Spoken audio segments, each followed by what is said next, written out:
morning. Morning? Yeah, cool. Well, thank you for having me out here. I'm excited to be in Trondheim. I've never been to Norway before, so this is a first on a couple of levels, so thank you. What I want to talk a little bit about this morning is my own personal reflections on a cultural shift that I'm really excited about. And honestly, even spending a day walking around the city yesterday, I would say that reflection is apparent on the street here as well. It's a global shift that I'm really excited about. It's a shift that's far more personal. It's a shift that empowers every one of us, every one of you in the room, anybody that has an idea, and a creative idea that hasn't been able to bridge the barrier to distribution, visibility, and success. I think this future is, and I've titled this talk, Finding Our Space in Time. This is a future that empowers us as individuals. And I think this is something that's been bubbling up for decades. I'm a kid in my 40s and grew up in sort of the punk rock scene in the States. And I would say that as a reflection from me, the little kid, to the 40-year-old kid today, that same spirit is alive and coming to the surface. It's less of an anti-establishment kind of mentality and something that is, I think, going to be far more populous and far more interesting. And I guess the future that I see is something that appreciates and values the tactile nature of making objects, whether that be a digital object, whether that be a bicycle made out of metal, or objects that are using 3D printers to then make objects out of glass. The sort of world of making is changing. We heard a lot about this. This is a visible act of making, something that you sit on.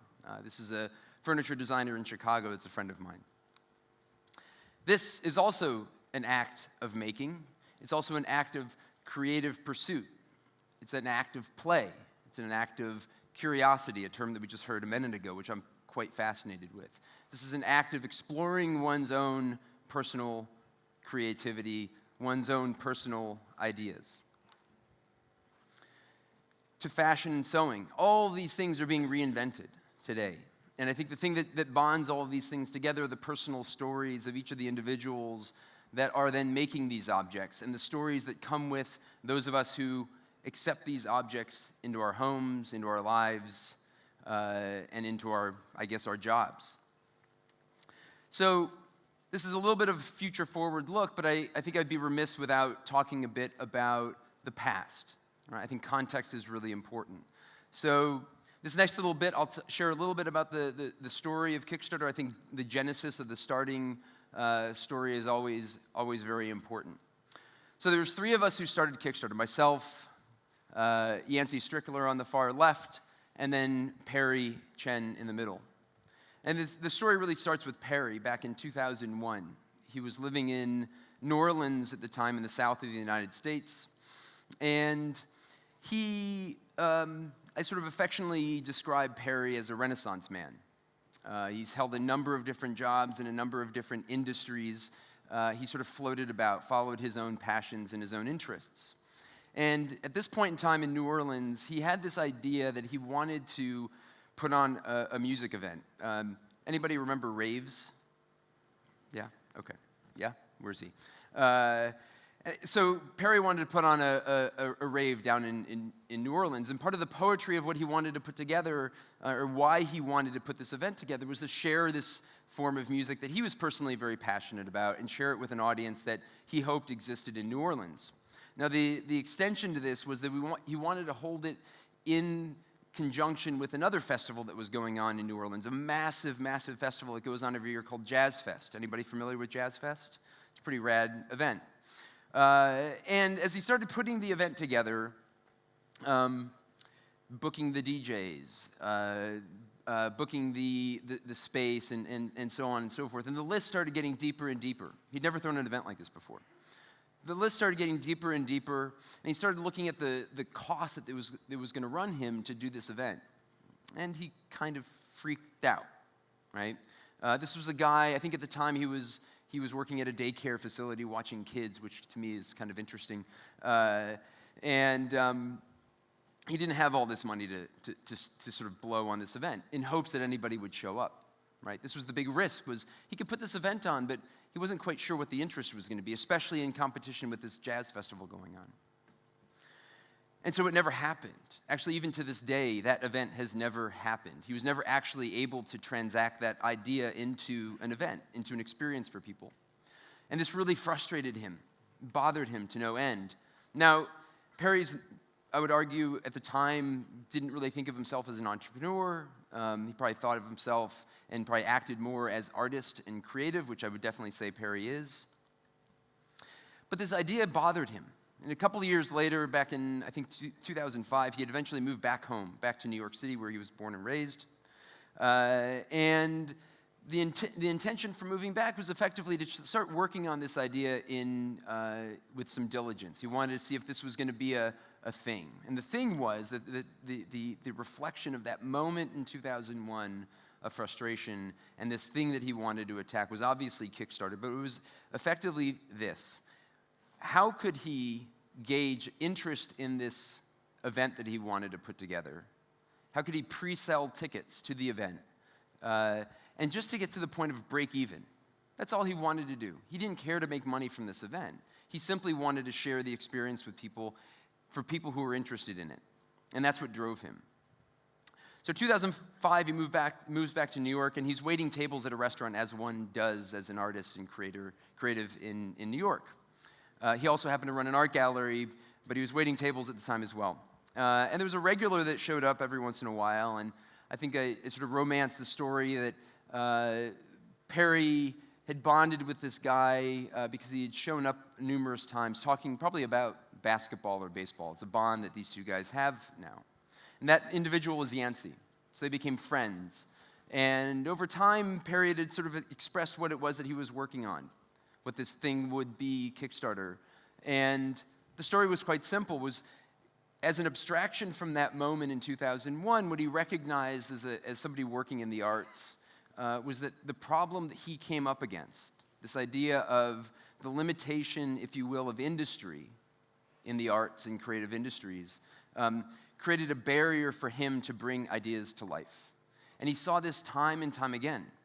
And I ended up meeting Perry in early 2007 through a mutual friend. And I think this is the thing that bonded the three of us together, was simply this recognition that friends around us, the three of us all sort of connected into the art scene, the thing that was missing was an ability for any one of us with a quirky little idea, working in our garage, playing with our band in the basement, getting access to just share the things that we produce in passion with other people, which I would argue is just the first step to a bigger opportunity, which is economic stability for each and every one of us. These were the motivations that drove us when we developed Kickstarter. And so that's a bit of the backstory. And I guess the way I would look at this in a different reflection is the barriers that we were up against. The barriers that we were up against were, if we look at the music industry and look at some of our friends, unable to get onto labels because their music was not fitting within a market demand. And what this talks about is just the industrialization of, everything that's been around us.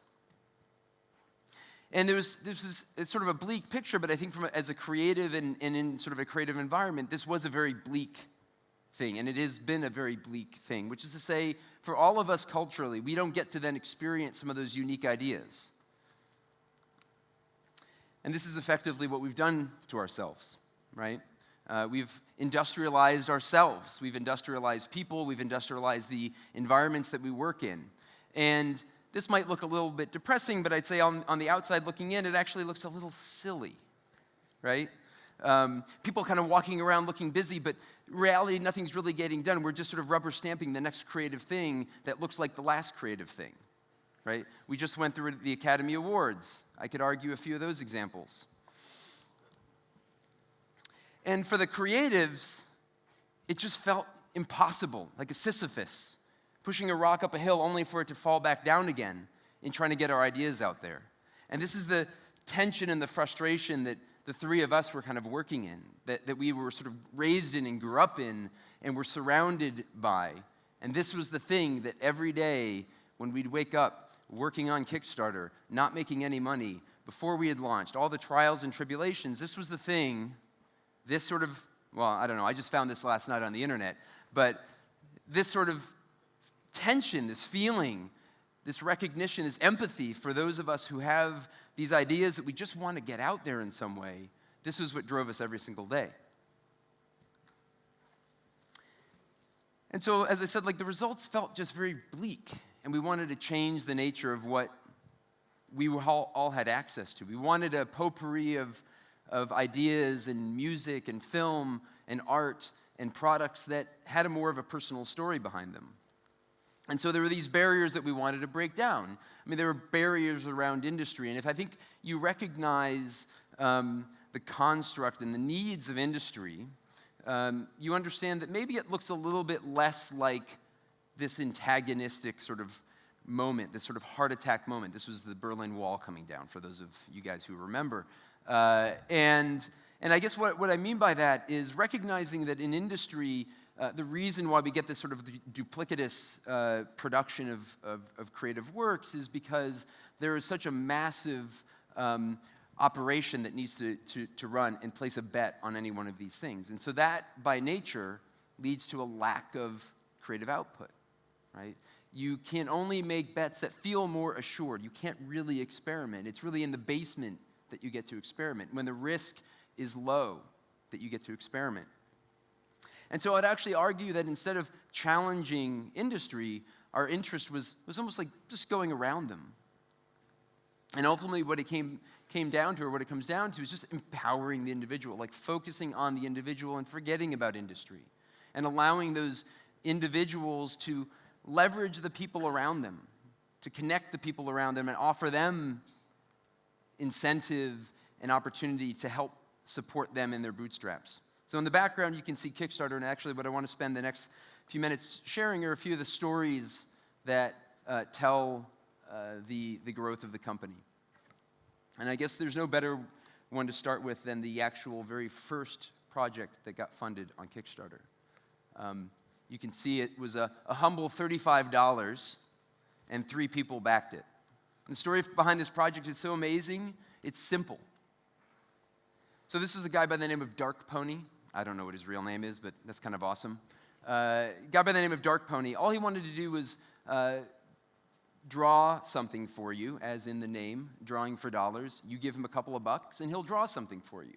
His motivation was pretty simple. He'd draw things and sort of halfway get them done and then put them aside and never finish them. So the project, in a very public way, was a motivation for him to just finish a bloody drawing, right? Super creative, brilliant. I don't know that he's ever run another Kickstarter campaign, but for me, it's a piece of history, $35. A couple of months later, we had this project come up. This is Allison Weiss. She, at the time in 2009, she was a graphic design student in Athens, Georgia. And she had come onto the site. She had, in the weekends and moonlighting, she was also a musician. And I think this is actually interesting in just expressing the sort of roundedness that we are as individuals. We aren't just the one thing that we do by day, but we collectively have a sort of multitude of creative outlets. For her, it was music.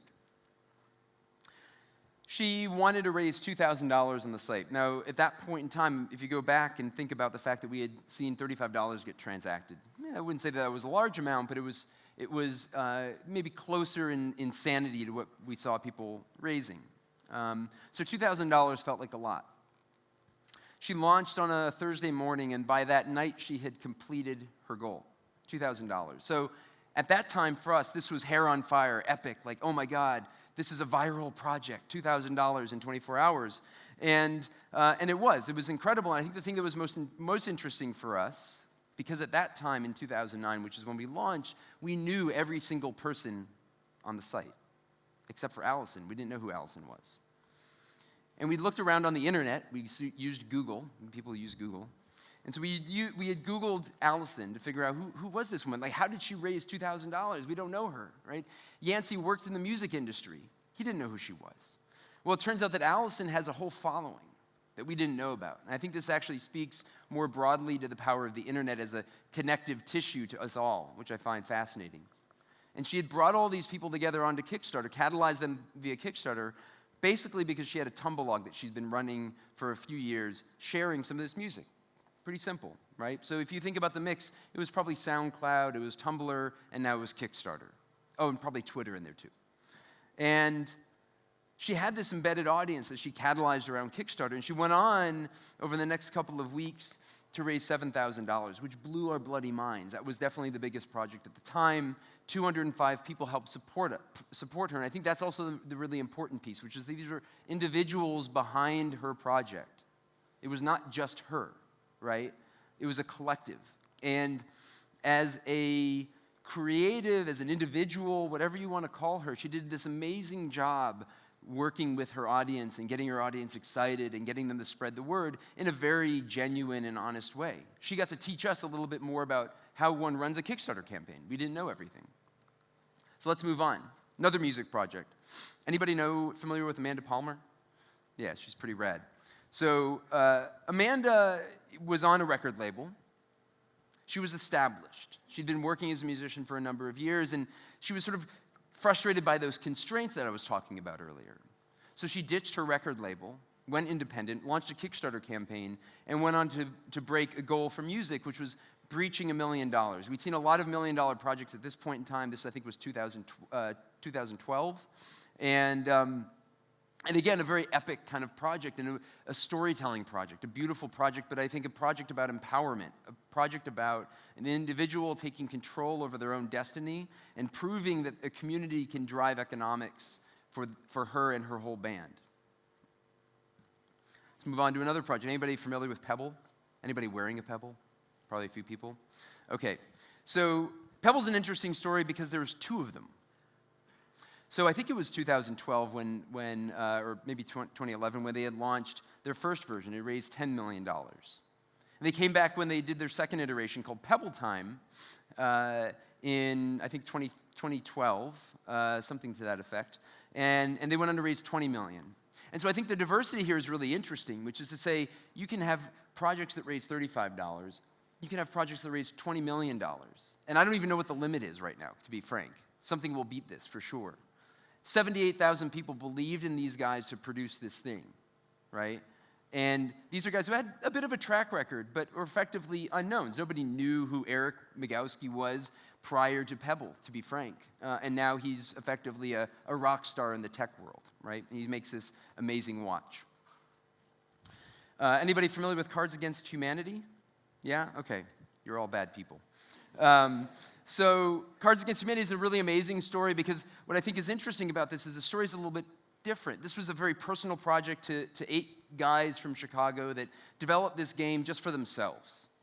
They'd get together, they were best friends from high school, they'd get together over the holidays, play this game, and suddenly they invited a few other friends to play the game. And they're like, why don't you make them as opposed to these dingy cards that you're making for yourselves? Why don't you share this with other people? And Max, the guy in the middle who's sort of behind the S there, had run a couple of personal Kickstarter campaigns prior. And so he's like, well, why don't we run a Kickstarter campaign? And so they did. And it wasn't all that epic, but it was a start. And what I think is amazing about this story is what happened after the campaign. So they went on to raise $15,000, very good project. But what's interesting about this is, familiar with the term long tail, right? It's kind of a nerdy marketing term, if you will, or economic term. But they are so epically running the long tail. These guys have made, effectively, this is printed money over here with these cards. They have done incredibly well for themselves, selling on Amazon, being the number one card game on Amazon right now for a number of years.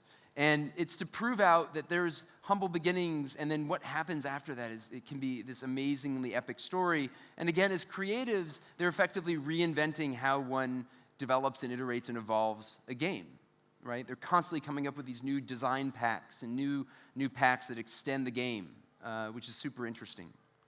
I think they've even open sourced the game so that every one of you guys can download and create your own extension pack if you wanted to, if you find yourself so funny.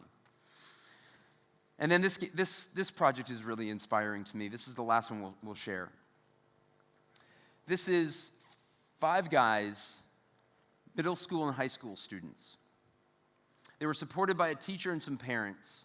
And this really, I find inspiring in a different way in thinking about that future we were talking about earlier. These are high school kids, right? These are high school kids that wanted to create a flight simulator. You can kind of see it in the background. This is the fuselage of their airplane that they were going to then convert into a flight simulator. High school kids and middle school kids. These are early teens. I don't know about you. When I was in my early teens, I was definitely not thinking about this, right? Definitely not thinking about this. Maybe other things. And so I look at these guys, and if you watch the video for this project, I definitely encourage you to do that. This kid in the middle, I'm going to use a laser. We have lasers. So this guy right here. It's cool, right? Laser? All right. So this guy right here, I don't know his name, but watching him in the video is both fascinating and scary. He is so intense. This is the guy who is responsible as a team. They all sort of divvied up their work. He's the one who's responsible for the user interface. And he's so passionate about what it is that he's working on in this video. I've done a few Kickstarter videos in my day. They're very, very hard to produce. It looks awful looking at yourself in a video. I applaud this guy for being able to do it with such intensity and such personal kind of conviction. And I just imagine what these guys are going to do in the future. Are these future Elon Musks? Are they future Amanda Palmers? Who are they? Who will they be? Well, there's 383 people in the world that believed in what they were doing, that empowered them to do this. And I think the thing that's greater than the money, the thing that's greater than even the number of people that supported them is the story that comes from this, which was this transaction of love, this transaction of empowerment, this transaction of confidence that gets instilled in these 5 guys that then they get to move on and hopefully, in some big or small way, change the world. And I find that inspiring. And these stories just keep repeating themselves. We've raised over $2 billion over the last number of years. We launched in 2009 and it's 2016, so you do the math on that. And upwards of 97,000 projects. This screenshot's a little old, but just some amazing stories. And I think, as I said earlier, that this is far bigger than just Kickstarter. I think this is much more of a cultural movement empowered by technology that bridges a bond between all of us, right? So from Stripe, which is a payments platform, and Shopify, which is an e-commerce platform, to Square, which we all probably know, to Etsy and Squarespace, Twitter, Instagram, Facebook. I mean, I can't tell you the number of companies that were launched by a simple, innocent photograph of something that somebody made personally for themselves. And the next response is, can I have one? And then another response, can I have one? Where can I buy one? And that's a future that I find really inspiring, really interesting. So there's one last reflection that I want to leave with you. Again, I had sort of mentioned earlier that I'm a punk rock kid, right? And so a little bit of my attitude when I was that little punk rock kid was this anti-establishment kind of rules were meant to be broken, right? And as I settle into age, I think there's a different reflection, which I'd actually say is far more empowering for all of us than this sort of anti-establishment mode, which is an edit to that. And it's just simply that rules are temporary. Culture is fluid. Culture is constantly changing. And culture then drives our economy, right? We heard earlier that there's all this disruption happening, right? And as much as I'm interested in the sort of disruptive qualities, I think the reality is the word disruption really comes from an incumbent, right? The incumbent is being disrupted. And I would say that for any of us that are making the thing, it's just sort of natural, right? We just want to solve a problem that's either personal or cultural, or at least reflective of where culture is going. And so I think what's interesting about this statement for me and hopefully for you is something that's far more empowering. We know change is going to happen, and that each and every one of us can actually drive part of that change by a simple act, just moving forward with whatever that idea is that you want to make. Just move forward and start to share that idea, and suddenly you'll catalyze people around you that are interested in that idea. Those ideas that you work on are always far bigger than you, and I find that to be very, very compelling. Thank you.